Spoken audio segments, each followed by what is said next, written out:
Good morning. Welcome to day 4 of our Hit It Hard group. I won't always count down the days because I'll forget what number we're on, but this week it's easy. So today's day 4. Welcome back, and I hope that you've seen the earlier videos that I posted and that you're starting to exercise and get into a good routine. It is still the beginning of the year, so it's okay if you're not, if you're struggling. That's totally fine. Today we're going to talk about the compound effect, how starting small and being consistent can help you achieve your goals. So first of all, what is a resolution versus a goal? Well, if you look at the actual definitions, they're a whole lot different, and it's easy to see the differences. A resolution, according to the dictionary, is a decision to do or not to do something. So you're resolving. You've made a decision, you're going forward with that decision, and that's the end of it. Where a goal is defined as the object of a person's ambition or effort, their aim or desired result. So I'm already seeing big differences there. A resolution is set. It is firm. It is like already determined, decided, and there is no going back. There's no flexibility either, though. And so there's good and bad to that. A goal, though, is a little more flexible, a little more manageable. It's taking target. It's like, I think of a bow and arrow. I see a target there in the distance, and I am putting effort, drawing back my bow, aiming, trying to take into account the force of the wind and the direction of the wind and any other distractions or obstructions or things that I have to deal with to be able to get there. I think that's a good image for it. So that's what we're trying to do, though, is set goals. Resolutions, I think, suck because people can't stick with it. It is, like I said, it's firm, it's set, and if you're not perfect, you're not going to make it. Excuse me. You can't just declare something and then make it so. We're perfect. We are human. We are not perfect, and so you can't just declare something and expect to always follow through. There's going to be trial and error and failure and trying over again, and that's why I like goal setting better. So I don't set New Year's resolutions. I set quarterly goals, and that's a little more flexible for me because I can take aim, I can think about the things that are going to get in my way, how I'm going to overcome them, and then I can maneuver to try to make it happen. Goals are just more realistic. So, therefore, we set goals. In The Compound Effect, which is one of my favorite books, it's written by Darren Hardy, he says, the accomplishment of any goal is the progressive accumulation or compound effect of small steps taken consistently over time. So, small steps over time. Compound, and we'll reach our goals. And he's not just talking about little things like exercising 4 days a week for 30 minutes a day, so we can get healthy. He's talking about like giant, big, hairy, audacious kind of goals, like earning $1 million in a year or two, or the bigger things that you wouldn't think are possible. But they all start with small, manageable steps, and then you take them over time. I'm going to butcher this, but he also says, and there's a quotation that he's just known for, that I think it starts with, what do successful people and unsuccessful people have in common? The answer is they both hate doing what is required to make you successful, but the successful person does it anyway. We'll come back to that. That just came back to my head, and that's the culmination of the compound effect. If you'll do all those little things that you hate doing in order to be successful, you will be successful. And so you don't have to love the steps that you take. You just have to love the feeling of success, and then you're golden. Okay, so the compound effect. Small steps taken consistently over time. So if you want to be consistent over time, you probably don't want to be setting these giant goals to begin with. You don't want to be like, I'm never going to have sugar again. I'm never going to have soda again. I'm never going to eat out again.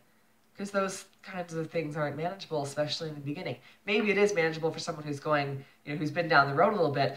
And to be honest, I am going no sugar all of January as kind of like a vice check, because I felt like it was taking over my life in December.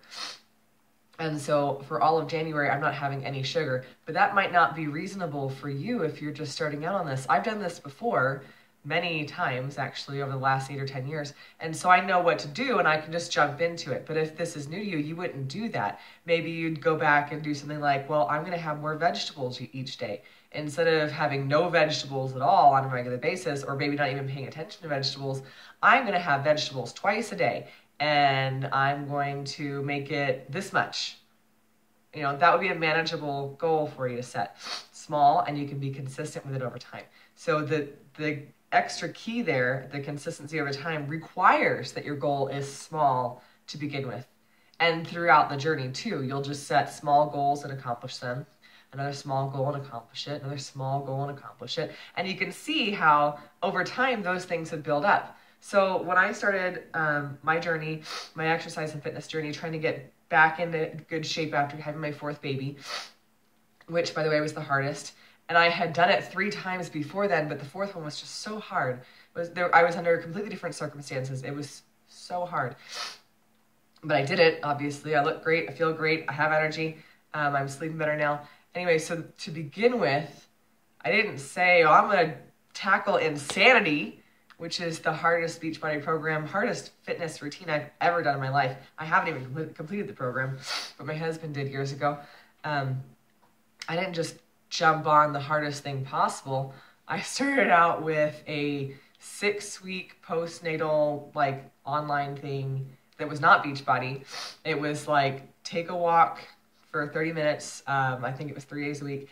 And then 2 days a week, there was like some stretching and some things you do with yoga ball. It was really, it really wasn't much at all. There was really nothing to it. But I could do it with my son sitting next to me, who was 3 at the time, while my baby was sleeping. I could have a cartoon on for him, and on my phone it just had like the number of reps for each move. It was like, okay, 5 push-ups, 1 minute plank, and then you have like V-ups with the ball, where you hold the ball between your legs and lift your legs up to a certain height, and like 10 of those. And then you go through it like 10 times or something in 30 minutes. I don't remember all the details, but it was not an intense thing. It was really small, and that's why I could do it. But those 6 weeks of postpartum transition wasn't about the moves. It wasn't really about making me stronger in my body. It was about setting a new habit. It was about getting up and out of the house 3 days a week to go for a walk for 30 minutes and making time for that. And then it was about getting out my exercise equipment the other 2 days a week or whatever it was, and sitting down and devoting the time to it. And then once I had gotten through that and I realized, wow, I actually am setting aside 30 to 45 minutes a day to exercise, and I feel good, I could actually do a real fitness program now. And so I got Country Heat, which is not intense at all. It's like going for a 30-minute walk, but for 6 days a week. And so that was a step up. And so I'd get up, and I usually don't even take off my pajamas. I'd usually just go downstairs in my pajamas, and I'd do my 30-minute routine, and my kids would wake up, and I'd go about my day. And I did that for a month and thought, wow, I'm feeling stronger. I can actually lift weights now. And so I switched to 21-Day Fix with Autumn Calabrese, where it's a weightlifting and cardio routine. And it actually is pretty intense. There's a lot of plyo moves in there if you don't modify. And so that was actually like the first real program that I did. And from there, I just was unstoppable. But it wasn't that I jumped into those things right away on day one and was like, I'm going to do this and I'm never going to fail, because that's unreasonable. I took little baby steps over the course of time, and it took me 4 or 5 months to build up to doing something like Core de Force, which is MMA, lots of like boxing and kicks and things like that. And then I just felt like unstoppable and like I had arrived, but it was little tiny steps over time, being consistent, that made the difference. And that's the compound effect in action. And you can have that too if you'll start small. So excuse me, your action steps for today is to get up and exercise, and then log it in this app. I'm so sorry. Drink your Shakeology if you have it, and log it in this app. Do something that will keep you on track nutritionally. If you're following a nutrition program 100%, then follow it. No exceptions. If you're not yet, then eat healthy. and do what you think is the best guidelines for eating healthy until you can get into, excuse me, a full-on nutrition program. I have not yet done it, but I'm going to be adding into the files and information part of this group a document called the 8-week transition diet. And it's published by Beachbody on their blog, but it's not part of their nutrition plan. What it is an article written by a dietitian who makes a recommendation for going from an unhealthy diet to a healthy one. And it's an 8-week program. That's not really a program, it's just guidelines. It's like, in the first week, cut out the junk. So get rid of the soda, get rid of the candy, get rid of the brownies that are still left over from Sunday night or whatever, and just don't eat that stuff, and continue the rest of your diet like normal. And then the next week, it's like adding more water and getting rid of the junk. And it's just, again, small steps that you can consistently and progressively take over time to get to the point where you actually can emotionally and physically handle something a little more intense, like the 21-day fix, or the portion fix container system, where you're actually tracking your food and paying attention to how much of each thing you're eating.